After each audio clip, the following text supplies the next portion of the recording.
Hi hello నమస్తే welcome to Smart Talks. ఈరోజు మనతో పాటు ఉన్నారు Telangana state joint secretary ABP ఆర్గనైజేషన్కి, అట్లానే ఉస్మానియా యూనివర్సిటీకి ఎన్నో విద్యాలయాలకి స్టూడెంట్ ఆర్గనైజేషన్లో వర్క్ చేస్తున్న పృథ్వీ అన్నగారు అయితే ఈరోజు మనతో పాటు ఉన్నారు. అన్న నమస్తే అన్న, బాగున్నారన్న? బాగున్నా. మరి ఇప్పుడు మనది ఎక్కడ ప్రాపరు, ఇప్పుడు ప్రజెంట్ ఏం చేస్తున్నారు?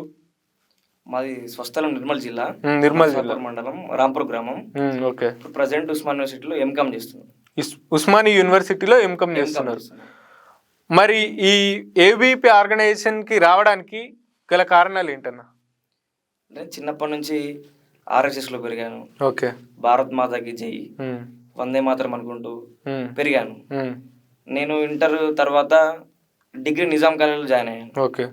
నిజాం కాలేజీలో జాయిన్ అయిన తర్వాత నిజాం కళాశాల అనేది ఉద్యమాలకి ఒక అడ్డా లాంటిది. ఓకే. అనేకమైనటువంటి స్టూడెంట్ ఆర్గనైజేషన్స్ ఉంటాయి.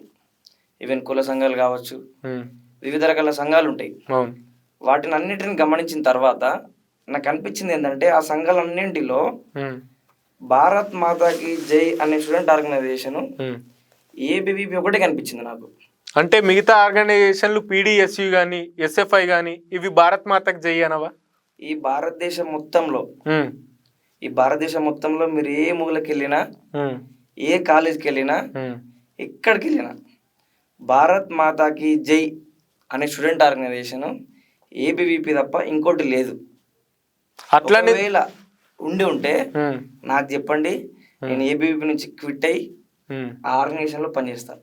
అంటే ఇంత కాన్ఫిడెంట్ ఎందుకు చెప్తున్నా అంటే, ఈ దేశం మొత్తంలోకి వెళ్ళా భారత్ మాతాకి జై అనే స్టూడెంట్ ఆర్గనైజేషన్ ఏబీవీపీ తప్ప ఇంకోటి లేదు. ఆ ఒకే ఒక్క నినాదంతో మనం ఒక చిన్న, నేను సంఘంలో ఉన్నప్పుడు ఒక ప్రచారక్ నాకు చెప్పాడు, ఆర్ఎస్ఎస్ ప్రచారక్ చెప్పాడు, మన తల్లి మనల్ని 9 నెలలు తన గర్భంలో మోస్తుంది. ఆ తల్లి గర్భం నుంచి బయటకు వచ్చిన నెక్స్ట్ సెకండ్ నుంచి మనం చనిపోయేంత వరకు ఈ భరతమాత మోస్తుంది మనల్ని.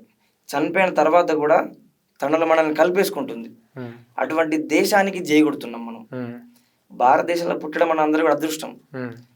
ఆ భారతదేశానికి జై కొట్టేటువంటి ఆర్గనైజేషన్ ఏబీవీపీ ఒకటే ఉంది. వేరే ఆర్గనైజేషన్ ఏది కూడా భారత్ మాతాకి జై అనవు, వందే మాతరం అనవు. ఏబీవీపీలో పనిచేయడానికి ముఖ్య కారణం దేశభక్తి గల ఆర్గనైజేషన్.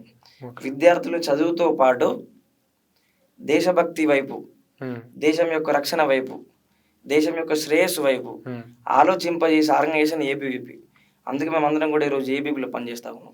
అంటే ఇతర ఆర్గనైజేషన్లకి ఏబీవీపీకి చాలా డిఫరెన్స్ ఉంటుంది అంటారు. అంటే నేను అనేది ఏంటంటే, ఎస్ఎఫ్ఐ కానీ పీడిఎస్యు కానీ ఆర్గనైజేషన్లకి ఏబీవీపీ ఆపోజిట్ అంటారు. దీనికి మీరు ఏమంటారు? ఆపోజిట్ అంటే ఏం లేదు, అందరం పనిచేసేది విద్యార్థుల కోసమే. కానీ భావజాలాలు అనేవి డిఫరెంట్ టైప్ ఆఫ్ ఐడియాలజీస్.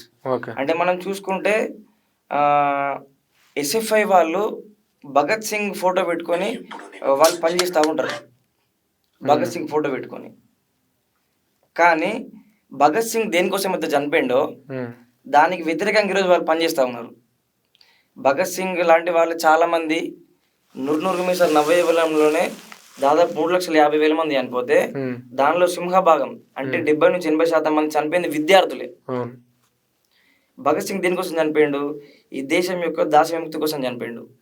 ఈ దేశం సురక్షితంగా ఉండాలని చనిపోయిండు. ఈ దేశం కలిసికట్టుగా ఉండాలని చనిపోయిండు. కానీ ఈ సంఘాలు ఏం చేస్తున్నాయంటే, తీవ్రవాది అఫ్జల్ గురు పార్లమెంటు మీద దాడి చేసినటువంటి తీవ్రవాది అఫ్జల్ గురుకి ఉరిశిక్ష విధించిన తర్వాత, అతను చనిపోయిన తర్వాత ఆయనకి ఈ దేశం రాజధాని అయినటువంటి ఢిల్లీ నగర నడిబొట్టున్నటువంటి జేఎన్యూలో ఎస్ఎఫ్ఐ కావచ్చు, ఏఎస్ఎఫ్ కావచ్చు, వివిధ వామపక్ష విద్యార్థి సంఘాలు అఫ్జల్ గురుకి వర్ధంతి సభ నిర్వహించి, ఆ వర్ధంతి సభలో నినాదాలు ఏమి ఇచ్చారంటే, భారత్ తేరే తుగుడే హోంగే ఇన్షాల్లా ఇన్షాల్లా.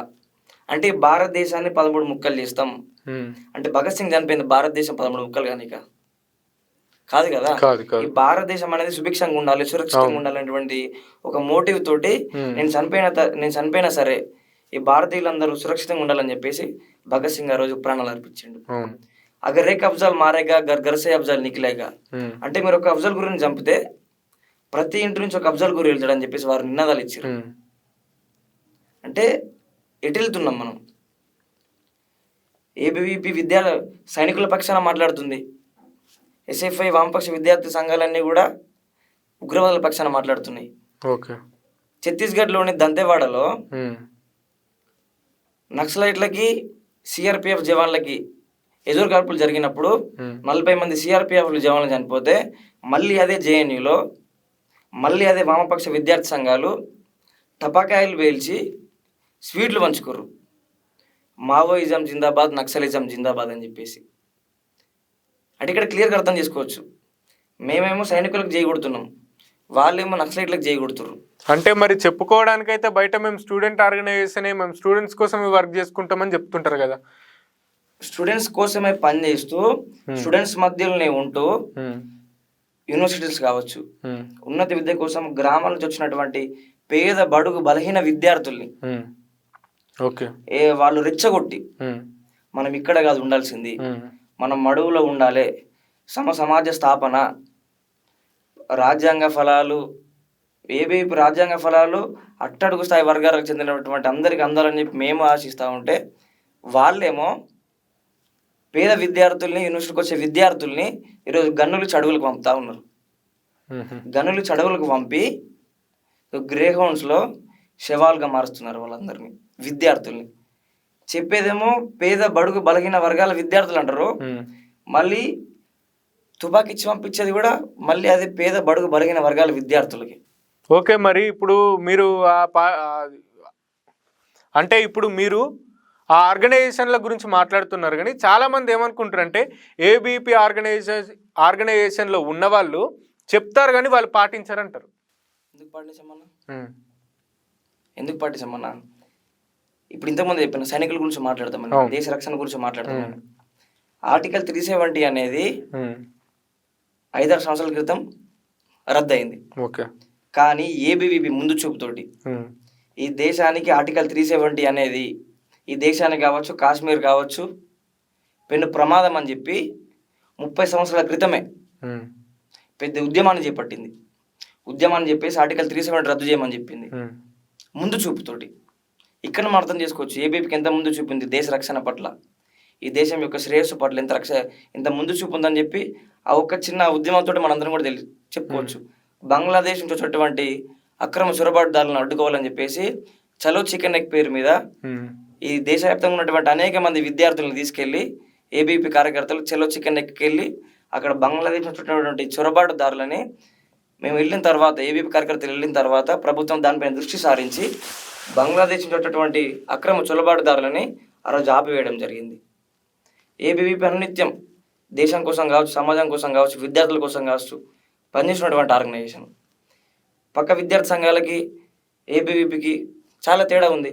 మీరు ఒకసారి చూడొచ్చు, ఏబీవీపీ చలో కేరళ ప్రోగ్రాం పెట్టింది.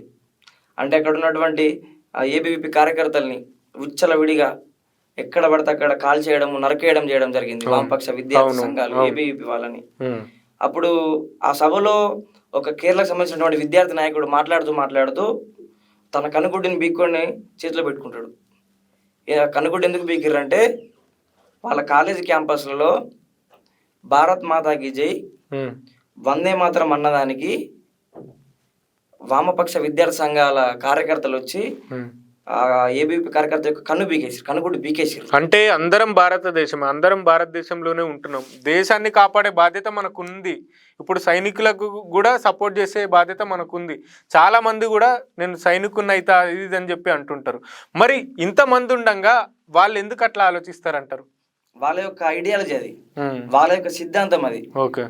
రాంగ్ నరేషన్ తోటి, ఓకే, తుపాకీ గుట్టం ద్వారానే రాజ్యాధికారమైనటువంటి ఒక ఫాల్స్ ఐడియాలజీ తోటి విదేశీ భావజాలాన్ని వాళ్ళు అడాప్ట్ చేసుకొని ఈరోజు పేద విద్యార్థుల యొక్క మెదడులో విషబీజాలు నాటుతారు. విషబీజాలు నాటి వాళ్ళని తప్పుదో పట్టించి చదువుకుందామని విద్యార్థుల్ని ఈరోజు నక్సలైట్లకి ఉద్యమాలకు పంపిస్తున్నారు. మళ్ళీ పంపిన వాళ్ళ యొక్క కొడుకులు బిడ్డలందరూ కూడా మంచిగా ఫారెన్ యూనివర్సిటీస్లో ఏసులో కూర్చొని చదువుకుంటున్నారు. ఓకే. ఇప్పుడు ఏబీవీపీ సిద్ధాంతం అనేది ఎట్లుంటుందో చెప్పండి ఒకసారి. ఏబీవీపీ ఒకటే ఫిలాసఫీ నమ్ముతుంది, okay, nation first self next.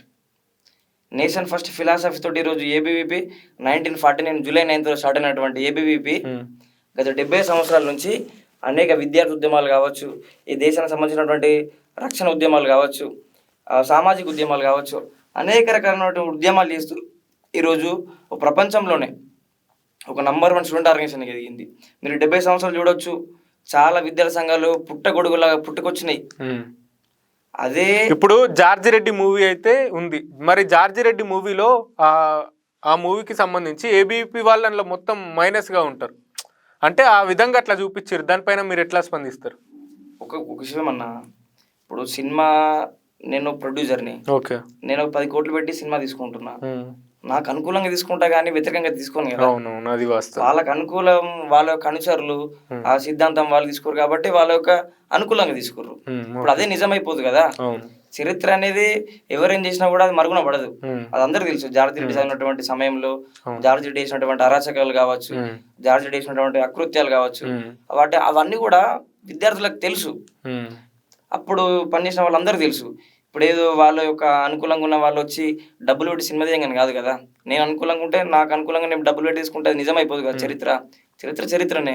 అంటే ఇప్పుడు బీజేపీ ఏబీపీ ఒకటే అని చెప్పి అంటున్నారు. అంటే మీకు ఏ కోణంలో అనిపించిందో నాకే తెలియదు.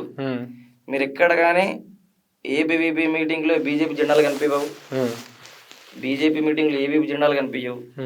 మీకు వచ్చినటువంటి అపోహ అనేది 100% రాంగ్. ఎందుకంటే మీరు ఒకసారి గమనిస్తే కాంగ్రెస్ పార్టీ 18th సెంచరీలో స్టార్ట్ అయింది, 1885లో స్టార్ట్ అయింది. ఎన్ఎస్యు అనేది ఎప్పుడు స్టార్ట్ అయింది? 1960 or 70లో స్టార్ట్ అయింది. టిఆర్ఎస్ అనేది 2001లో స్టార్ట్ అయితే టిఆర్ఎస్ పార్టీ స్టార్ట్ అయిన తర్వాత స్టార్ట్ అయింది. కానీ ఏబీవీపీ 1949లో స్టార్ట్ అయింది, బీజేపీ 1980లో స్టార్ట్ అయింది. దానికి దీనికి చాలా డిఫరెంట్ ఉంటుంది. ఒక ఐడియాలజీ ఒకటే ఉండొచ్చు, కానీ బీజేపీకి ఏబీవీపీకి ఎలాంటి సంబంధం లేదు. ఒక్కటే అని చెప్పి నేను అనట్లేదు, ఎందుకంటే చూసే జనాలందరూ ఏంటంటే వాళ్ళ సిద్ధాంతం వీళ్ళ సిద్ధాంతం ఒక్కటే, వాళ్ళు వీళ్ళు ఒక్కటే, బీజేపీ అన్నా ఏబీవీపీ అన్నా ఒక్కటే అంటుంది. అది రాంగ్ అండి. ఇప్పుడు మీరు ఏబీవీపీ కార్యకర్తలు చాలా మంది కాంగ్రెస్ పార్టీలో ఉన్నారు, బీఆర్ఎస్ పార్టీలో ఉన్నారు, వివిధ రకాల రాజకీయ పార్టీల్లో ఉన్నారు, బీజేపీలోనే లేరు. ఇప్పుడు మీరు బీజేపీలో చూసుకుంటే న్యూట్రల్ వాళ్ళు ఉంటారు, వేరే పార్టీ నుంచి వచ్చిన వాళ్ళు ఉంటారు, వేరే సిద్ధాంతం కలిగే వాళ్ళు ఉంటారు, అంటే పార్టీ పట్ల ఆకర్షితులు వచ్చిన వాళ్ళు ఉంటారు. ఏబీవీపీ 1940లో స్టార్ట్ అయితే బీజేపీ 1980లో స్టార్ట్ అయింది. దీనికి అసలు సంబంధమే లేదు. ఐడియాలజీ ఒకటే ఉండొచ్చు, వాళ్ళ దేశం కోసం పనిచేస్తారు, ఏబీపీ దేశం కోసం పనిచేస్తుంది కాబట్టి ఐడియాలజీ ఒకటే ఉండొచ్చు. మేబీ ఐడియాలజీ ఒకటి ఉంది కాబట్టి వీళ్ళందరూ ఒకటైనటువంటి భావన ప్రజల్లో వస్తుంది, కానీ ఏబీవీపీకి బీజేపీకి ఎలాంటి సంబంధం లేదు. ఓకే, ఏబీవీపీ స్టూడెంట్ ఆర్గనైజేషన్లో ఇప్పుడు ఏదైనా సంఘటన జరిగితే దాని గురించి పోరాడినప్పుడు పోలీసు వాళ్ళు వచ్చి పట్టుకోవడం కానీ కేసులు కానీ అట్లాంటివి అవుతాయి. మరి మీరు ఎందుకు భయపడ్డారు వీటికి? మేము ఒక్కటి అనుకుంటారన్న, ఏబీవీపీ పనిచేసినటువంటి కార్యకర్తలు ప్రతి ఒక్కరు కూడా మేము పనిచేస్తుంది విద్యార్థుల కోసం. విద్యార్థుల శ్రేయస్సు కోసం ఎంత దూరం అని వెళ్తాం. విద్యార్థులకు న్యాయం జరుగుతుందంటే నా మీద కేసు అయితే ఏం కాదు. ఏమవుతుందన్న, ఒక చిన్న ఎగ్జాంపుల్ చెప్తాను. శ్రీనిధి కాలేజ్ ఇష్యూలో మేమందరం జైలుకి పోయినాం. 18 రోజులు జైల్లో ఉన్నాం మేమందరం, ఏబీపీ కార్యకర్తలు 15 మంది జైల్లో ఉన్నాం 18 రోజులు. ఒక అమ్మాయి కలిసింది నాకు, నిజాం కాలేజీలో ఒక అమ్మాయి కలిసి, అన్న మీరు ఏబీపీ వాళ్ళు కదా, మీరు శ్రీనిధి కాలేజీలో మా గురించి గొడవ చేసి మీరు జైలుకి వెళ్ళారు కదా, థ్యాంక్ యూ అన్న, మీకు మీ వల్ల నేను ఈరోజు శ్రీనిధి కాలేజ్ వాళ్ళు ఇక్కడికి నా అడ్మిషన్ ట్రాన్స్ఫర్ చేశారు, ట్రాన్స్ఫర్ చేసి నా డబ్బులు మొత్తం రీఫండ్ చేశారు అని చెప్పేసి అమ్మాయి చెప్తుంది.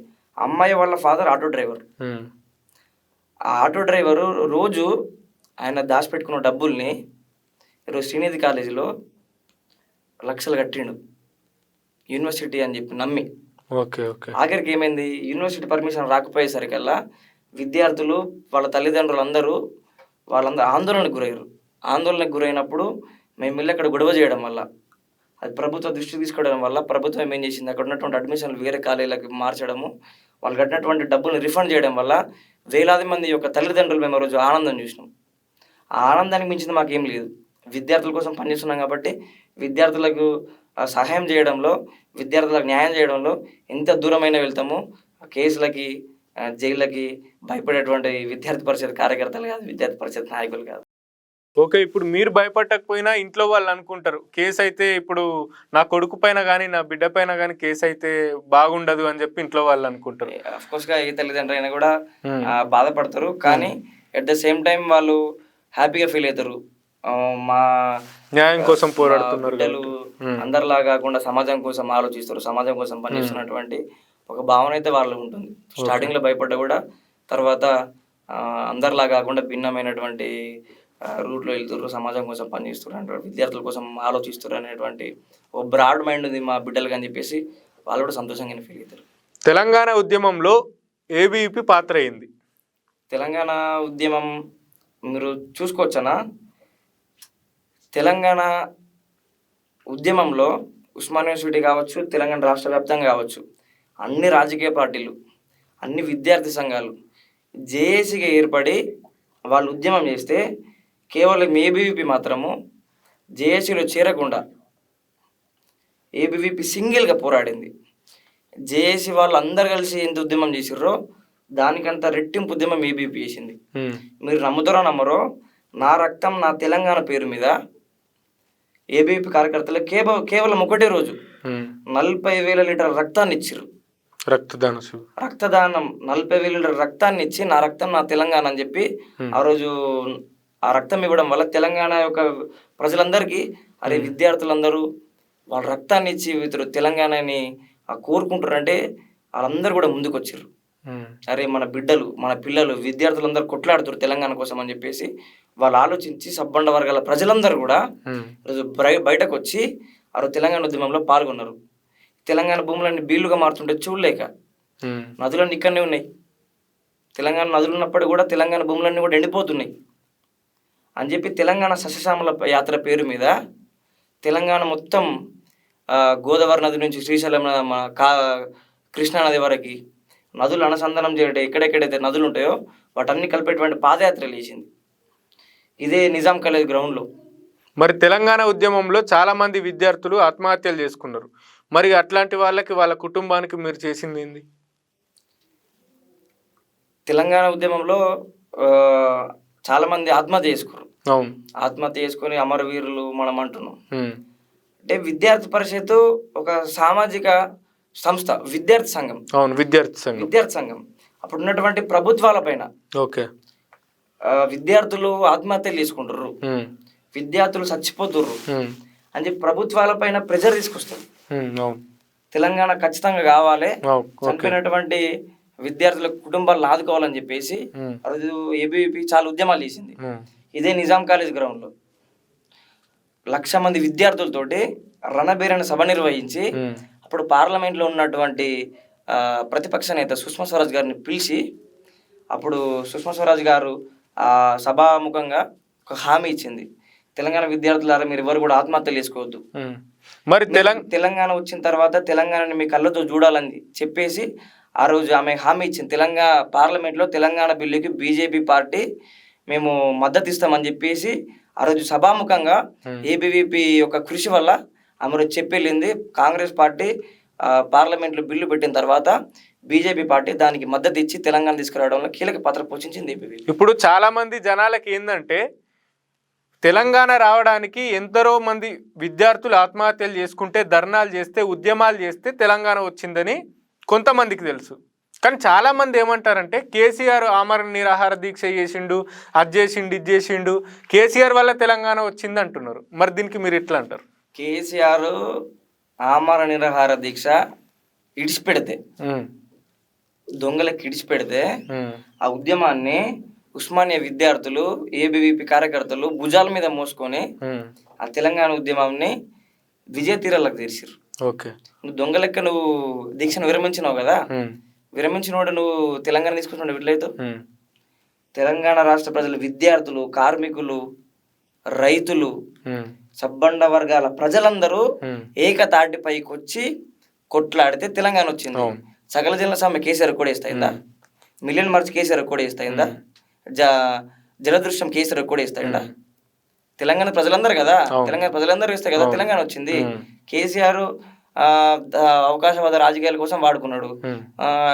అంటే నీకు మంత్రి పదవి ఇవ్వకపోతే తెలంగాణ గుర్తొచ్చింది. ఇప్పుడు ఉపసభాపతి ఇచ్చిండు, డిప్యూటీ స్పీకర్ ఇస్తే నాకు మంత్రి పదవి కావాలని చెప్పి బయటకు వచ్చినావు. అంటే అంతకుముందు తెలంగాణ గుర్తులేదా? 1969 నుంచి నడుస్తుంది కదా ఉద్యమము. 69 నుంచి 69 నుంచి తెలంగాణ ఉద్యమం స్టార్ట్ అయింది కదా, తొలి దేశ ఉద్యమం. అప్పుడు తెలియదు తెలంగాణ రావాలి, తెలంగాణకి అన్యాయం జరుగుతుంది, తెలంగాణకు భూములు ఎండిపోతున్నాయి, తెలంగాణ విద్యార్థులకు అన్యాయం జరుగుతుంది తెలియదా? అంటే నీకు మినిస్టర్ పదవి రాకపోగానే నీకు తెలంగాణ గుర్తొచ్చిందా? మరి పోరాడి తెచ్చుకున్న తెలంగాణ వచ్చింది. వచ్చిన తర్వాత విద్యార్థులకి ఎట్లాంటి న్యాయం జరిగింది, ఎట్లాంటి అన్యాయం జరిగింది? తెలంగాణ విద్యార్థులకు తెలంగాణ వచ్చిన తర్వాత 10 ఏళ్ళ బీఆర్ఎస్ పాలనలో ముండిచే చూపించారు. 2014లో విద్యారంగానికి 12% బడ్జెట్లో నిధులు కేటాయిస్తే అది 2023కి వచ్చేసరికల్లా 6% పడిపోయింది. ఉస్మాన్ యూనివర్సిటీ కావచ్చు, కాకతీయ యూనివర్సిటీ కావచ్చు, ఉద్యమాన్ని భుజస్కంధాలు వేసినటువంటి యూనివర్సిటీలు ఉవ్వెత్తిన ఎగిసిపడ్డాయి. ఉద్యమం యూనివర్సిటీ కేంద్రాలుగా లబ్బర్ బుల్లెట్లు, లాఠీ దెబ్బలు, జైలు గోడలు, కేసులు ఇవన్నీ లెక్క చేయకుండా విద్యార్థులందరూ ఉద్యమం చేస్తే ఉస్మాన్ యూనివర్సిటీ ఉద్యమ కేంద్రంగా ఉన్నటువంటి ఉస్మాన్ యూనివర్సిటీలో 1250 మంది ప్రొఫెసర్లు ఉండాల్సిన చోట కేవలం 300 మంది ఉన్నారు. ఇప్పుడు నాలాంటి గ్రామీణ ప్రాంతానికి చెందినటువంటి విద్యార్థి కోటి ఆశలతో వస్తాడు యూనివర్సిటీకి. నేను చదువుకోవాలి, నేను ఉద్యోగం సంపాదించాలి, నా కుటుంబాన్ని పోషించుకోవాలి, నేను ఒక మంచి స్థానంలో. అంటే 10 ఏళ్ళు పరిపాలించిన బీఆర్ఎస్ ప్రభుత్వం మాత్రం విద్యార్థులకు, విద్యార్థి సంఘాలకు ఎట్లాంటి మంచి చేయలేడు. విద్యార్థి సంఘాలకంటే సంఘాలు అయితే ఏం ఆశించవు, కానీ విద్యార్థులకు మాత్రం అందాల్సిన సదుపాయాలు అయితే అందలేవు అని చెప్తుంటారు. విద్యార్థులకు అన్నింటిలో మొండి చేయి. ఇప్పటికీ 6,000 కోట్ల స్కాలర్షిప్ పెండింగ్లో ఉండిపోయింది. ఓకే, 6,000. ఇప్పుడు చాలా మంది స్కాలర్షిప్ల పైనే చదువుకున్నటువంటి విద్యార్థులు ఉన్నారు. అటువంటి విద్యార్థులకి ఇది ఒక పెద్ద గూది బండలాగా మారింది. సరైన సమయంలో స్కాలర్షిప్లు రావు. ప్రైవేట్ కాలేజీలు ఏమో వాళ్ళనేమో క్లాసులకు రానియరు, వాళ్ళ సర్టిఫికేట్లు ఏమి ఇవ్వరు, నోటిఫికేషన్లు లేవు. అసెంబ్లీ సాక్షి చెప్పినటువంటి కేసీఆర్ 191,000 ఉద్యోగాలు అని చెప్పిండు కదా. 191,000 ఉద్యోగాలు ఏడ రిక్రూట్ చేసిండు ఆయన. హాస్టల్లో, సంక్షేమ హాస్టళ్లలో ప్రతిరోజు ఏదో చోట పెచ్చులుడు పడి, బిల్డింగ్లో పెచ్చులుడు పడి తలకాయలు పగలడము, పాము కాటుకు గురై విద్యార్థులు చనిపోవడము, పురుగులు అన్నం పెట్టడు, ఫుడ్ పాయిజనింగ్ కావడము, యూనివర్సిటీలో టీచింగ్ స్టాఫ్ లేక, నాన్ టీచింగ్ స్టాఫ్ లేక, హాస్టల్ లేక. ఉస్మాన్ యూనివర్సిటీలో నిజాం కాలంలో గుర్రపు కొట్టాలు ఉన్నటువంటి అవే ఈరోజు విద్యార్థులు హాస్టల్ వాడుకుంటున్నారు. అది ఎక్కడనే బాత్రూమ్లు ఫెసిలిటీ లేక బయట ఆరబయట సానేసేటువంటి పరిస్థితి. ఇప్పుడు మరి ఇప్పుడున్న ఉస్మాని యూనివర్సిటీలో హాస్టల్లో ఉండే వాళ్ళకి, అమ్మాయిలకు కానీ అబ్బాయిలకు కానీ ఎట్లాంటి సదుపాయాలు అనేటివి ఎట్లున్నాయి?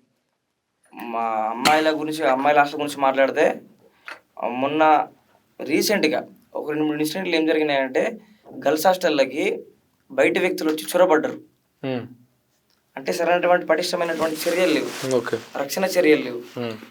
ఏదో ఇస్తున్నాం అకామిడేషన్ అనేటువంటి పరిస్థితి. యూనివర్సిటీ దగ్గర నిధులు లేవు, యూనివర్సిటీకి వచ్చేటువంటి నిధులు రావట్లేదు, యూనివర్సిటీకి వచ్చేటువంటి నిధులు ఇవ్వట్లేదు.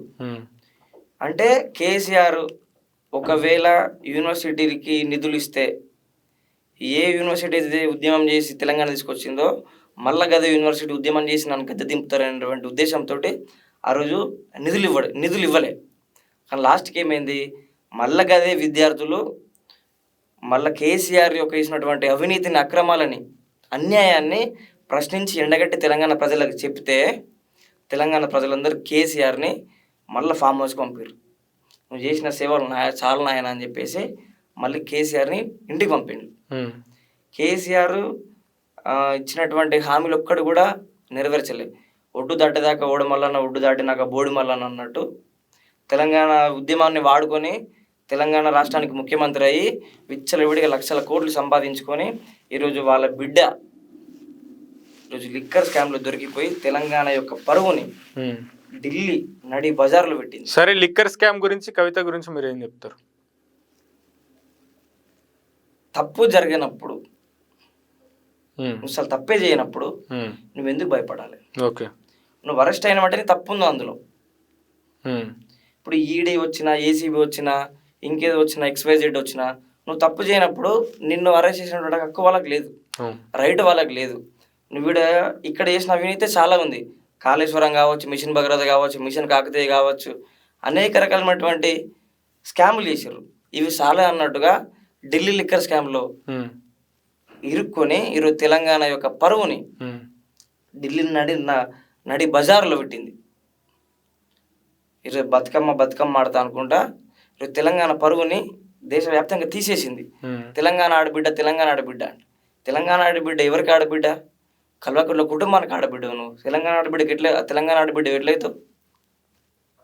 ఢిల్లీ లిక్కర్ స్కామ్లో ఇరుక్కొని ఈరోజు తెలంగాణ రాష్ట్ర ప్రజల్ని తలెత్తుకోకుండా చేసినావు దేశంలో. ఒక ఆడబిడ్డ అయి ఉండి లిక్కర్ స్కామ్లో దొరికిపోయిందని చెప్పి తిహార్ జైలుకు పోయింది. ఈరోజు తిహార్ జైలుకు పంపించారు నిన్న. కాళేశ్వరం మనం చూసుకోవచ్చు. తుమ్మిడి హెడ్ దగ్గర కట్టాల్సినటువంటి డ్యామ్ని వీళ్ళ యొక్క స్వలాభం కోసం, స్వప్రయోజనాల కోసము, కమిషన్ల కోసము దాని రీడిజైన్ పేరు మీద దాన్ని మార్చి ఈరోజు తెలంగాణ రాష్ట్ర ప్రజలు చెమటతో కట్టినటువంటి పన్నుల్ని గోదావరి నదిలో కల్పేశారు. సరే, 1800 కోట్లతో కట్టినటువంటి మేడిగడ్డ 2 సంవత్సరాలకే కూలిపోయేటువంటి పరిస్థితి వచ్చింది. అంటే లోపం ఎందులో జరిగింది? కేసీఆర్ కావచ్చు, రేవంత్ రెడ్డి కావచ్చు.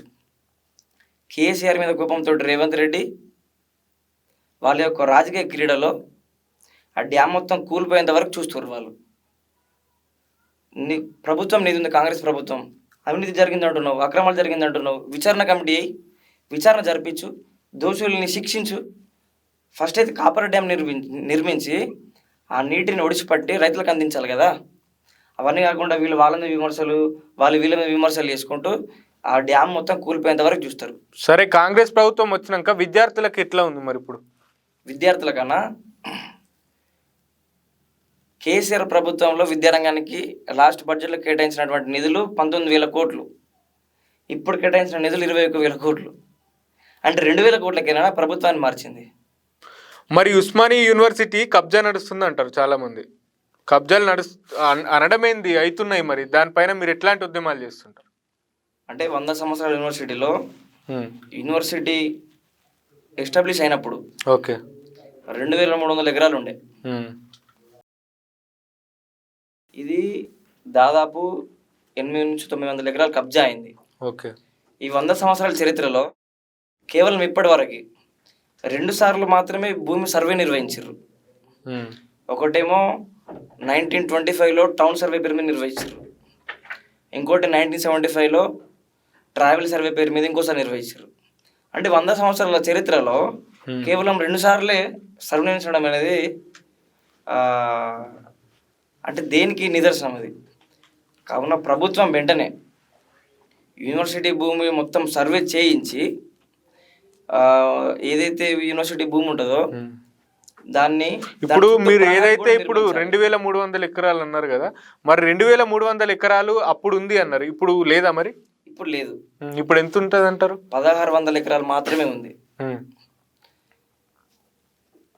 మళ్ళీ సర్వే నిర్వహించి యూనివర్సిటీ చుట్టూ ప్రహారీ గోడ నిర్మించి భూ కబ్జాదారులు ఎవరైతే ఉన్నారో వాళ్ళందరినీ కఠినంగా శిక్షించాలి. అంటే రీసెంట్గా అర్ధరాత్రి అక్రమం కట్టడం జరుగుతుందని చెప్పేసి యూనివర్సిటీ ల్యాండ్లో ఏబీపీ కార్యకర్తల మేము వెళ్ళి అడిగితే కబ్జాదారులు మా తలలు పగలు కొట్టారు ఏబీపీ కార్యకర్తలు. అంటే చదువుకోవడానికి వచ్చినటువంటి విద్యార్థులు ఈరోజు యూనివర్సిటీ భూముల కోసము నెత్తులు పగలగొట్టుకుంటున్నారు. అంటే ప్రభుత్వం ఇంత చేతకంతనం ఉందో అర్థం చేసుకోవచ్చు మనం అందరం కూడా. అంటే మేము చూసింది ఆ మధ్య వైరల్ అయింది ఒక వీడియో. ఒక అమ్మాయి ఏబీపీ ఆర్గనైజేషన్లో స్టూడెంట్ పరిగెత్తు వెళ్తుంటది, ఒక కానిస్టేబుల్ బండి పైన జుట్టుబట్టి లాగుతుంది. అది agriculture university. Okay, Rajendra Nagar ఉన్నటువంటి ప్రొఫెసర్ జయశంకర్ అగ్రికల్చర్ యూనివర్సిటీ. ఆ యూనివర్సిటీలో ఇట్లనే యూనివర్సిటీ భూముల ఎంకరేజ్మెంట్ జరిగినప్పుడు అప్పుడు ఉన్నటువంటి రాష్ట్ర ప్రభుత్వము ఒక జస్టిస్ తోటి ఒక కమిటీ వేసింది, ఒక జడ్జి తోటి చిన్నపరెడ్డి కమిషన్ వేసింది. ఆ కమిషన్ రిపోర్ట్ ఏమిచ్చిందంటే, ఒకసారి ప్రభుత్వం యూనివర్సిటీ ఎస్టాబ్లిష్ చేసిన తర్వాత ఆ యూనివర్సిటీ యొక్క భూమిని ప్రభుత్వానికి కానీ ప్రైవేట్ వ్యక్తులకు కానీ ఏ సంస్థలకు కానీ లీజ్కి ఇవ్వడానికి కూడా వీలేదని చెప్పేసి ఆ కమిషన్ క్లియర్గా చెప్పింది. ఆ కమిషన్ రిపోర్ట్ని తుంగలో దొక్కుతూ ఈరోజు హైకోర్టు భవన నిర్మాణం అనేటువంటి పేరు మీద ఈరోజు ఆ యూనివర్సిటీలోని 100 ఎకరాలని ఈరోజు హైకోర్టుకి ఇవ్వడం జరిగింది. ఆ 100 ఎకరాల భూమి బయోడైవర్సిటీ పార్క్ది. ఆ బయోడైవర్సిటీ పార్క్ అంటే ఒక 40-50 సంవత్సరాల నుంచి సైంటిస్టులు కావచ్చు, ప్రొఫెసర్లు కావచ్చు, ఆ పరిశోధక విద్యార్థులు కావచ్చు, అక్కడ ఉన్నటువంటి విద్యార్థులందరూ కష్టపడి పెంచినటువంటి కొన్ని రేర్ రేర్ స్పైసెస్ ఉన్నాయి అందులో. అంటే అవి అంతరించిపోతున్నటువంటి జాతులు, మొక్కలు కావచ్చు, జంతువులు కావచ్చు, పక్షులు కావచ్చు, ఆ 100 ఎకరాల్లో ఉన్నాయి. ఆ 100 ఎకరాలని ఈరోజు చదువుని వేసి హైకోర్టు నిర్మిస్తామన్నటువంటి ప్రపోజల్ ఉందో దాన్ని ఏబీపీ తీవ్రంగా వ్యతిరేకిస్తుంది. 2010లో మానస హిల్స్లో అప్పుడు ఉన్నటువంటి 100 ఎకరాలు, మానస హిల్స్ ఉన్నటువంటి 100 ఎకరాలు హైకోర్టు నిర్మాణానికి అనుకూలంగా ఉందని చెప్పేసి ఒక కమిటీ రిపోర్ట్ ఇవ్వడం కూడా జరిగింది. ఆ కమిటీ రిపోర్ట్ కాదని మళ్ళీ సుప్రీంకోర్టు హెచ్ఎండిఏకి 100 ఎకరాలు ఇచ్చింది శంషాబాద్ దగ్గరలో. ఆ 100 ఎకరాలు కాదని యూనివర్సిటీ యొక్క ల్యాండ్ల పైనే ఈరోజు ప్రభుత్వాలు ఒక గద్దర్లాగా చూస్తూ యూనివర్సిటీ ల్యాండ్ అయితే ఎవరు అడిగేటోడు ఉండడు అని చెప్పేసి యూనివర్సిటీ యొక్క ల్యాండ్లని ఈరోజు తీసుకుంటారు. ఆ యూనివర్సిటీ విద్యార్థులు, పరిశోధక విద్యార్థులు వారి పరిశోధనలు చేసి కొత్త వంగడాలను సృష్టించి ఈరోజు ఒక దేశంలో ఉన్నటువంటి రైతన్నులందరికీ కూడా ఈరోజు అండగా ఉంటారు. అటువంటి యూనివర్సిటీ యొక్క ల్యాండ్ని 100 ఎకరాలని ఈరోజు వాళ్ళు కబ్జా చేద్దామని చూస్తారు హైకోర్టు పేరు మీద. మేము హైకోర్టు నిర్మాణానికి వ్యతిరేకం కాదు, యూనివర్సిటీ ల్యాండ్లో నిర్మించడానికి వ్యతిరేకం. రంగారెడ్డి జిల్లాలో 1000 ఎకరాల ప్రభుత్వ స్థలాలు ఉన్నాయి. అవన్నీ కాకుండా ఈరోజు యూనివర్సిటీ ల్యాండ్ల మీద పడడాన్ని మేము తీవ్రంగా వ్యతిరేకిస్తున్నాం. వెంటనే రేవంత్ రెడ్డి గారు ఈ యొక్క నిర్ణయాన్ని వెనక్కి తీసుకొని హైకోర్టు నిర్మాణాన్ని వేరే దగ్గర తరలించారని చెప్పి మేము డిమాండ్ చేస్తున్నాం. తెలంగాణలో డ్రగ్స్ అనేటివి చాలామంది తీసుకుంటున్నారు. మరి రీసెంట్గా మనం చూసుకున్నాం, జగిత్యాల జిల్లాలో ఒక 10th అమ్మాయి కూడా గంజాయి తీసుకొని అలవాటు పడిపోయిందని చెప్పి అంటున్నారు. మరి ఉస్మానియా యూనివర్సిటీ ఏరియాలో కూడా చాలామంది డ్రగ్స్ తీసుకుంటారు. అంటే గంజాయి తాగేటోళ్ళు మస్తు మంది ఉంటారు. అంటే స్టూడెంట్స్, అమ్మాయిలు కానీ అబ్బాయిలు కానీ అటు పక్కన తిరగడానికి కూడా భయపడతారు. సో అట్లాంటి వాళ్ళపైన మీరు ఏమని చెప్తుంటారు? అంటే రీసెంట్గా మనం చూసినాం, జగిత్యాల జిల్లాలో ఒక 10th క్లాస్ అమ్మాయికి గంజాయికి అలవాటు చేసి రేవ్ పార్టీలకు తీసుకొచ్చి అమ్మాయిలపైన అగత్యాలు ఇస్తున్నటువంటి పరిస్థితి రాష్ట్రంలో నెలకొంది. ఇది కేసీఆర్ పాలన నుంచి కొనసాగుతుంది. గంజాయి అనేది తెలంగాణ రాష్ట్రంలో ఉన్నటువంటి గ్రామాల్లో కూడా వెళ్ళిపోయింది. మీరు గ్రామాల్లో చూసిన చిన్న వయసులో విద్యార్థులు ఈరోజు గంజాయికి అలవాటు పడి గంజాయి లేకపోతే ఈరోజు బతకలేనటువంటి పరిస్థితికి వచ్చారు. డ్రగ్ కల్చర్ ఎక్కువైపోయింది. ఈరోజు సినీ యాక్టర్లు ఈరోజు డ్రగ్ కేసులు దొరికిపోతే వాళ్ళ మీద చర్యలు తీసుకోలే తెలంగాణ రాష్ట్రంలో. అంటే కేసీఆర్ పాలనలో అయితే ఇండైరెక్ట్గా చెప్పాలంటే ప్రభుత్వమే ఈ డ్రగ్ కల్చర్ని ఎంకరేజ్ చేసింది. ఈరోజు మేము రాష్ట్ర ప్రభుత్వం ఒకటి డిమాండ్ చేస్తా ఉన్నాం. అంటే రాష్ట్ర ప్రభుత్వము ఎంకరేజ్ చేసిందంటే అంటే రాష్ట్రంలో ఉన్న వాళ్ళ విద్యార్థులు, స్టూడెంట్స్ అయినా సరే, ఇంకా యువత అయినా సరే చెడిపోతుందంటే ఎట్లా సపోర్ట్ చేస్తుంది గవర్నమెంట్ అయినా? తెలంగాణ విద్యార్థులందరూ గంజాయి మత్తులో మునగాలి, మద్యం మత్తులో మునగాలి. వాళ్ళు ప్రభుత్వాన్ని ప్రశ్నించొద్దు, ఎదురు తిరిగితే మా పీఠానికి దెబ్బ అవుతుంది అని చెప్పేసి, అంటే ప్రశ్నించే గొంతులు వస్తాయి కాబట్టి వాళ్ళలో వాళ్ళే మత్తులు ఉంచాలి, గంజాయి మత్తులు ఉంచాలి. వాళ్ళ మత్తులో ఉంటే వాళ్ళని డైవర్ట్ చేయొచ్చు అని చెప్పేసి ఉద్దేశంతో విచ్చల విడిగా గంజాయి స్మగ్లింగ్, గంజాయి వాడకం అనేది తెలంగాణ రాష్ట్రంలో పెరిగిపోయింది. మీరు ఏ మూలకి చూసినా ఈరోజు కాలేజ్ విద్యార్థులు, చిన్న విద్యార్థులు, చిన్న వయసులో విద్యార్థులు ఈరోజు గంజాయి తీసుకొని ఈరోజు తల్లిదండ్రులకి కడుపు శోకం మిగిలిస్తున్నారు, యాక్సిడెంట్లో చనిపోకుండా. మేము జైలుకి వెళ్ళినప్పుడు 20 మంది జైలుకి వస్తే అందులో 15 మంది గంజాయి కేసు వాళ్ళే. గంజాయి తీసుకోను, గంజాయి అమ్ముతో, లేకపోతే గంజాయి స్మగ్లింగ్ చేస్తున్నాం. ఈ గంజాయి కేసులు ఎక్కువ ఉన్నాయి తెలంగాణ రాష్ట్రంలో. అంటే దేనికి సంకేతం ఇది? తెలంగాణ విద్యార్థులందరూ కూడా గంజాయికి అలవాటు పడిపోతే తెలంగాణ యొక్క భవిష్యత్ ఏంది? భవిష్యత్ అనేది అంధకారంలోకి వెళ్ళిపోతుంది. మరి ఇవన్నీ చెప్పి స్టూడెంట్స్ని చైతన్యపరిచిర్రా మీరు? చైతన్యపరచడం అంటే ఒక చిన్న ఉదాహరణ చెప్తాండి. మామూలుగా మనం ఏదైనా ఊరికి వెళ్తున్నామంటే ఇంటికి తాళం వేసుకుంటాం. ఇంటికి ఎందుకు తాళం వేసుకుంటాం? ఇంట్లోకి దొంగలు పోవద్దని. దొంగ వచ్చినోడు ఇంటికి తాళం ఉందని చెప్పేసి వెనక్కి వెళ్ళిపోతాడా? లోపలికి వస్తాడు కదా. ఇంటికి తాళం ఎందుకు వేస్తామంటే ఆ రోడ్డు వెంబట పోయేటువంటి మంచి మనసు, మంచి ఆలోచన ఉన్న వ్యక్తి యొక్క మైండ్ మారద్దు అని చెప్పి తాళం వేసుకుంటాం. తాళం వేయలేదనుకోండి, మీరు నేను పోతున్నాం, ఇంటికి తాళం లేదు, ఎవరు లేరు, మనకు చెడు ఆలోచన వస్తుంది. ఆలోచన రాకుండా తాళం వేస్తాం. ఇప్పుడు తెలంగాణలో మార్కెట్లో గంజాయి దొరుకుతుంది, ఆలోచన లేనప్పుడు కూడా గంజాయి కొట్టాలనేటువంటి ఆలోచన వస్తుంది. Okay okay. అది దొరకనప్పుడు దానిపైన ఆలోచన అనేది ఉండదు. రాదు. ఓకే. అంటే విచ్చలవిడిగా దొరుకుతుంది, వాళ్ళ ఫ్రెండ్స్ కొడుతుర్రు, అందరు కొడుతుర్రు, అది ఒక ఫ్యాషన్ అయిపోయింది. ఓకే. అప్పుడేమి విద్యార్థులు అందరూ దానికి అలవాటు పడిపోయారు. అదే మీరు పోలీస్ వ్యవస్థని అలర్ట్ చేసి గంజాయిని తెలంగాణ రాష్ట్రంలో అంటే ఎక్కడ కూడా తెలంగాణ పొలిమర్లకు రానియకుండా చేస్తే బాగుంటుంది. అప్పుడు యువత అనేది కాకుండా బాగుంటారు కదా. పోలీస్ వ్యవస్థ ఏం చేస్తుంది, పోలీసులు ఏం చేస్తుర్రు, ఇంటెలిజెన్స్ ఏం చేస్తుంది, నార్కోటిక్ బ్యూరో అధికారులు ఏం చేస్తుర్రు, వీళ్ళందరూ కూడా దానిపైన ఫోకస్ పెడితే దాన్ని ఆపొచ్చు. గంజాయి అనేటువంటి ఒక మహమ్మారిని తెలంగాణ రాష్ట్రం నుంచి పారదొలవచ్చు. దాన్ని కాకుండా ఏదో దిగుదొడుపు చర్యల్లాగా సమీక్షలు పెట్టేసి అది చేస్తామని చెప్పడం కాదు. పటిష్టమైన చర్యలు తీసి గంజాయి తీసుకునే వాళ్ళ మీద, అమ్మే వాళ్ళ మీద కఠినమైన చర్యలు తీసుకోవాలి. చర్యలు తీసుకొని తెలంగాణ యువతని గంజాయి నుంచి కాపాడాలని చెప్పేసి మేము కోరుతున్నాం. ఓకే. మరి స్టూడెంట్ ఆర్గనైజేషన్లో ఉండి మీరు స్టూడెంట్స్కి ఎట్లాంటి సేవ చేశారు? మామూలుగా విద్యార్థి ఉద్యమాలు కాకుండా ఏబీవీపీ చాలా రకాలైనటువంటి సేవా కార్యక్రమాలు కావచ్చు. విద్యార్థి యొక్క డెవలప్మెంట్ కోసం ఎస్ఎఫ్డి అని ఉంటుంది, స్టూడెంట్ ఫర్ డెవలప్మెంట్ అని చెప్పేసి.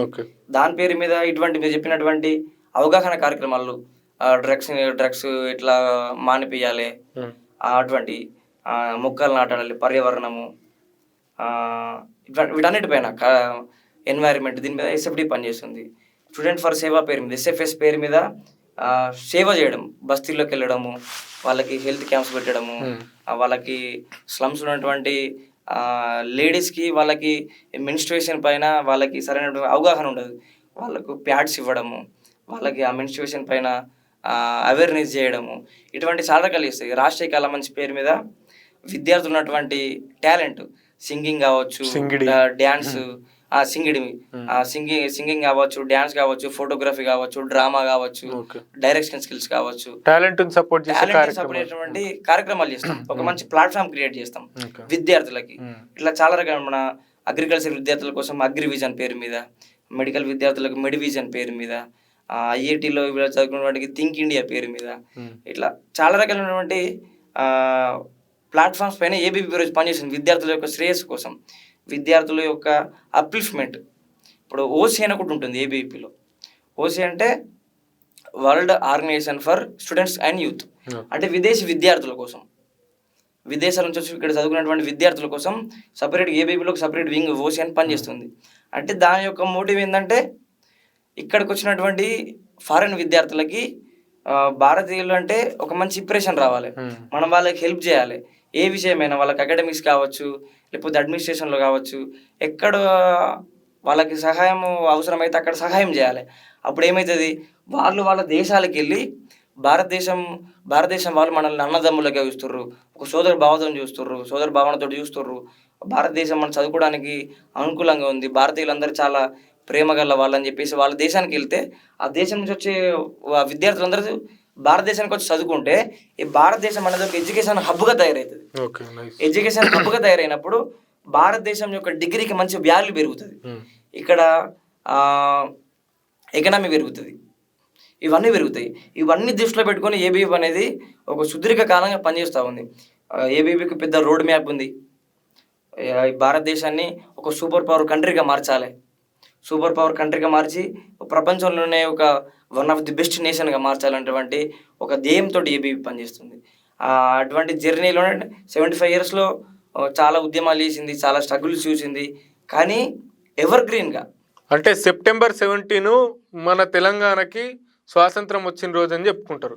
మరి September 17ని అంతకుముందున్న రాష్ట్ర ప్రభుత్వం గత 2 సంవత్సరాల కింద వరకు కూడా September 17కి జెండానైతే ఎగరవేయలేదు. సో అట్లాంటప్పుడు కూడా ఏబీపీ ఆర్గనైజేషన్ స్టూడెంట్స్ మాత్రం ప్రతి కాలేజీలో జెండాలు ఎగరవేశారు. సో దాని గురించి ఒకసారి చెప్పండి. మనం రీసెంట్గా రజాకార్ సినిమా చూసినాం. అవును, రజాకార్ సినిమాలో నిజాము రజాకారులు ఈ తెలంగాణ ప్రాంత ప్రజలపైన ఏ విధంగా అకృత్యాలు వేసిరు, అరాచకాలు వేసిరు, కళ్ళ గట్టినట్టు చూపించారు. అవును, ఆడపడుచుల్ని బట్టలిప్పి బతుకమాడించినటువంటి నీచమైన చరిత్ర రజాకారులది. ఉద్యమం సమయంలో కేసీఆర్, హరీష్ రావు వీళ్ళందరూ చెప్పిర్రు తెలంగాణ వచ్చిన తర్వాత సెప్టెంబర్ 17 అధికారికంగా చేస్తామని చెప్పి. మరి ఎందుకు చేయలే? ఎవరి మెప్పు కోసం చేయలే, ఎవరిని సంతోష పెట్టడానికి చేయలే, అంటే భయపడి చేయలే. గత 2 years నుంచి అయితే చేసుకోవడానికి దాన్ని చెప్తా. కవిత బతుకమ్మ బతుకమ్మ బతుకమ్మ నేనే సృష్టించిన, బతుకమ్మకి నేనే బ్రాండ్ అంబాసిడర్ అని చెప్పింది కదా. మరి బతుకమ్మ మా ఆడపడుచుల్ని బట్టలపై బతుకమ్మలు ఆడించారు కదా రజాకారులు, వాళ్ళ నుంచి విముక్తి వచ్చింది కదా. విముక్తి వచ్చినప్పుడు దాన్ని సంబరాలు వేసుకోవాలి కదా, పండగ వేసుకోవాలి కదా. దాన్ని ఏబీవీపీ కావచ్చు, సంఘ పరివార సంస్థలన్నీ నిజాముని తరిమికొట్టిన రోజు, రజాకారులను తరిమికొట్టిన రోజు, తెలంగాణకు విముక్తి వచ్చిన రోజు, తెలంగాణ విమోచన దినోత్సవం ఖచ్చితంగా చేయాలని చెప్పేసి ప్రభుత్వం చేయకపోయినా కలెక్టర్ ఆఫీసుల పైన, ఎంఆర్ఓ ఆఫీసుల పైన కేసులైనా, జైలుకు పంపిన ఎక్కడ భయపడకుండా ప్రభుత్వ కార్యాలయాల పైన కూడా అంటే జేబీపీ కార్యకర్తలు వెళ్ళి తెలంగాణ విమోచన దినోత్సవం సందర్భంగా జాతీయ జెండాను ఎగిరేసి, నిజంగా జెండాను ఎగరవేయడం అంటే చాలా గర్వంగా చెప్పుకోవచ్చు, నేనైనా చెప్పుకుంటా. ఎందుకంటే రజాకార్ల పరిపాలన నుంచి బయటపడి మనకు స్వాతంత్రం వచ్చిందంటే ఎంతోమంది మరణాలు, చంపేయడం కానీ, ఆడపిల్లల పట్ల అసభ్యంగా ప్రవర్తించడం కానీ అట్లా చాలామంది ఉన్నారు. కానీ అప్పుడు కూడా పోరాడిన వాళ్ళు చాలామంది ఉన్నారు. ఆ పోరాటం ఫలితంగానే మనకు తెలంగాణకి స్వాతంత్రం వచ్చింది కాబట్టి ఆ రోజుని గర్వంగా జరుపుకోవాలి. నిజంగా ఆ రజాకారుల పైన పోరాడినటువంటి వాళ్ళ చరిత్ర కూడా మరుగున విషయం. అవును. ఇప్పుడు September 17 చేస్తేనే రాబోయే తరాలకి ఆ September 17 అంటే ఏంది, ఓకే రజాకారుల నుంచి మన విముక్తి వచ్చింది, నిజాం నుంచి విముక్తి వచ్చింది, ఈ విముక్తి కోసం పోరాడింది ఎవరు, వీటన్ని కూడా మనము తెలుసుకోవచ్చు. కానీ చరిత్రని మరుగున పరిచే విధంగా కేసీఆర్ కొమరం భీం ఆసిఫ్ బజ్జీలకు వెళ్ళి జోడఘాట్కి వెళ్ళి ఏమంటాడు, కొమరం భీము పోరాట యోధుడు, గోండ్లందరూ నీకం చేసి పోరాటం చేసిండు, గొప్ప యోధుడు అని చెప్పి అక్కడ అంటాడు. మళ్ళీ హైదరాబాద్కి వచ్చి ఏమంటాడు, నిజాము మంచి ఇంజనీరు, మంచి ఆర్కిటెక్టు, తెలంగాణ ప్రాంతానికి దేవుడు అంటాడు. అంటే కొమరం భీం పోరాడింది నిజాం పైన. ఇప్పుడు నిజాంని పొగుడుతున్నా, కొమరం భీముని పొగుడుతున్నావు. పొగిడితే నిజాంని పొగడాలి, లేదంటే కొమరం భీముని పొగడాలి. ఈయన పోరాడినది ఈయన మీనే. నువ్వు నిజాంని పొగుడుతున్నావు, కొమరం భీముని పొగుడుతున్నప్పుడు అర్థమైంది అందులో. అంటే నీకు సోయి లేదా, అంటే నా నాలెడ్జ్ లేక మాట్లాడుతున్నావా లేకపోతే ఏంది? కేసీఆర్కి సోయి ఉండాలి కదా. కొమరం భీం పోరాడింది నిజాం పైన, కొమరం భీముని పొగుడుతున్నప్పుడు నిజాంని తిట్టాలి కదా. నిజాంని పొగుడుతున్నావు, కొమరం భీముని పొగుడుతున్నావు అంటే అర్థమైంది అందులో. అంటే ఇక్కడనేమో ఇక్కడ ఓట్లు కావాలి, ఇక్కడనేమో ఇక్కడ ఓట్లు కావాలి. అంటే అన్న అనేది ఏంటంటే మన తెలంగాణలో రజాకారులు పరిపాలించినప్పుడు ఎంతమందో ఉద్యమాలు చేసిర్రు, వాళ్ళని గర్వంగా చెప్పుకోవాలి. ఇప్పుడు మన రాష్ట్రంలో పుట్టినందుకు, మన తెలంగాణ గడ్డ మీద పుట్టినందుకు వాళ్ళ గురించి చాటి చెప్పాలి. కానీ వాళ్ళ గురించి చాటి చెప్పుకోవాల్సిన విషయమే మళ్ళీ వాళ్ళని బాధ పెట్టిన వాళ్ళనే వాళ్ళ గురించి సపోర్ట్గా మాట్లాడడం అనేది కరెక్ట్ కాదని చెప్పి మీరు అంటున్నారు. కరెక్ట్ కాదు. ఖచ్చితంగా మొన్న కేంద్ర ప్రభుత్వం కూడా గెజిట్ విడుదల చేసింది. రాష్ట్ర ప్రభుత్వం September 17 అధికారికంగా నిర్వహించాలని చెప్పేసి. కర్ణాటకలో ఉన్నటువంటి కొంత ప్రాంతం వాళ్ళు అధికారికంగా నిర్వహిస్తారు ఎప్పటి నుంచో, మహారాష్ట్రలో ఉన్నటువంటి కొంత ప్రాంతం వాళ్ళు ఎప్పటి నుంచి అధికారికంగా నిర్వహిస్తారు. కానీ తెలంగాణ ప్రాంతంలోనే ఆ దౌర్భాగ్యమైన పరిస్థితి ఏంటంటే వాళ్ళు ఉద్యమంలోనే చేస్తామని చెప్పిన తర్వాత, ఉద్యమం అయిపోయిన తర్వాత చేయమని చెప్పి వాళ్ళు చేస్తున్నారు. ఓకే, మొత్తం మీద మీరు విద్యార్థుల కోసం విద్యార్థి ఆర్గనైజేషన్ పనిచేస్తుంది, విద్యార్థులకు సేవ అందించడం కోసం. ఏ విద్యార్థికైనా చిన్న కష్టం వచ్చినా వాళ్ళని కాపాడడం కోసం అని చెప్పేసి ఆర్గనైజేషన్ ఉంది అని చెప్పి చెప్తున్నారు. మరి ఇదండి ఈరోజు మనము అన్న పృథ్వీ గారితో అయితే మంచి మంచి విషయాలు అయితే తెలుసుకున్నాం. నిజంగా అన్న ఆవేదన ఏంటంటే విద్యార్థులకు న్యాయం జరగాలి, తెలంగాణ ప్రజలకు న్యాయం జరగాలి అనే ఉద్దేశంతోనే మాట్లాడిండు. మరి అన్న నిన్ను క్వశ్చన్స్ అడిగినందుకు నువ్వు ఎట్లా ఫీల్ అవుతున్నావు నా పైన? Okay, happy. ఓకే, ఎందుకంటే ఇప్పుడు అన్న గురించి, అన్న బ్యాక్గ్రౌండ్ గురించి, అన్న చేసే వర్క్ గురించి మనం తెలుసుకోవాలంటే ఖచ్చితంగా నేను క్వశ్చన్స్ అడగాలి కాబట్టి నా బాధ్యత అది, కాబట్టి నేను అడిగిన. Thank you. ఓకే అన్న, థ్యాంక్ యూ.